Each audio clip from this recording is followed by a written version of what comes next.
Halo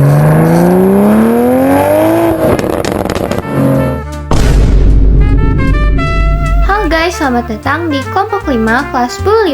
Hari ini kelompok 5 akan membawakan materi tentang zaman megalitikum loh. Kira-kira zaman megalitikum itu kayak apa ya? Kalian udah pernah dengar gak sih tentang zaman megalitikum? Kalau belum, yuk kita dengerin penjelasan dari teman-teman aku. Sebelumnya, kenalin, aku Snoopy as Jinan. Aku yang akan memandu kalian untuk menelusuri zaman megalitikum. Zaman megalitikum adalah masa ketika manusia mulai membuat bangunan besar dari batu untuk keperluan upacara dan pemujaan terhadap roh nenek moyang. Kata megalitikum berasal dari bahasa Yunani, yaitu mega yang berarti besar dan litos yang berarti batu.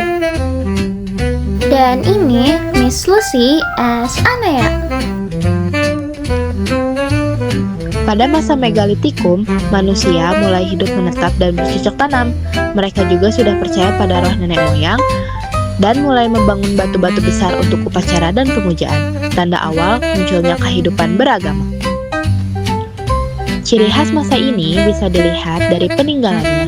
Ada menhir, tiang batu untuk pemujaan roh leluhur, dolmen, meja batu tempat sesaji, sarkofagus dan kubur batu sebagai tempat penguburan orang penting.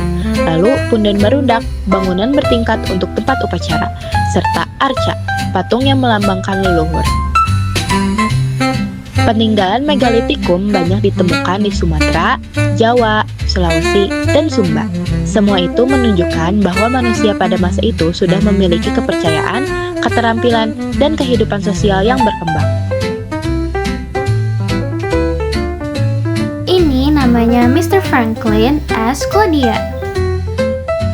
Pada masa megalitikum sudah ada kepercayaan, yaitu kepercayaan animisme.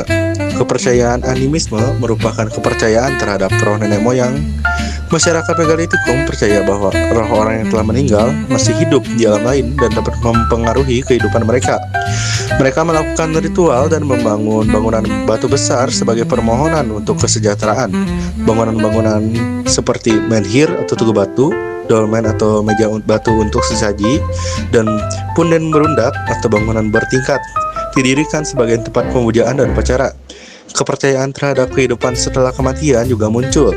Jenazah dikubur bersama bekal benda dan peralatan sehari-hari untuk menjamin perjalanan arwah, seperti yang terlihat pada penggunaan sarkofagus atau peti batu. And this is Mr. Linus as Kumara.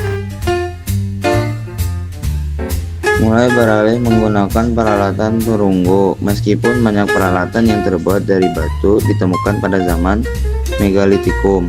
Faktanya, benda-benda tersebut tidak lagi dipakai oleh masyarakat daerah tersebut. Justru, mereka perlahan beralih menggunakan peralatan yang terbuat dari perunggu. Tadi sudah dijelaskan bahwa zaman megalitikum merupakan peralihan dari zaman batu menuju zaman perunggu. Apa yang ditemukan pada zaman tersebut merupakan benda-benda peninggalan leluhur atau nenek moyang dari zaman sebelumnya. Sudah mulai menerapkan teknik berternak dan bercocok tanam. Berbeda dengan masyarakat zaman batu di mana mereka masih mengandalkan berburu hewan dan mencari buah atau sayur dari satu ladang ke ladang lainnya. Masyarakat zaman megalitikum yang berada di masa transisi ini sudah memahami cara berternak dan bercocok tanam.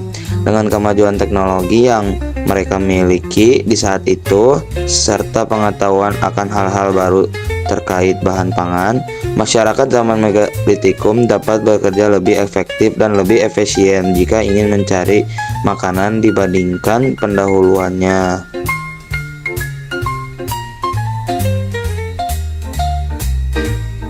Memiliki tempat tinggal tetap.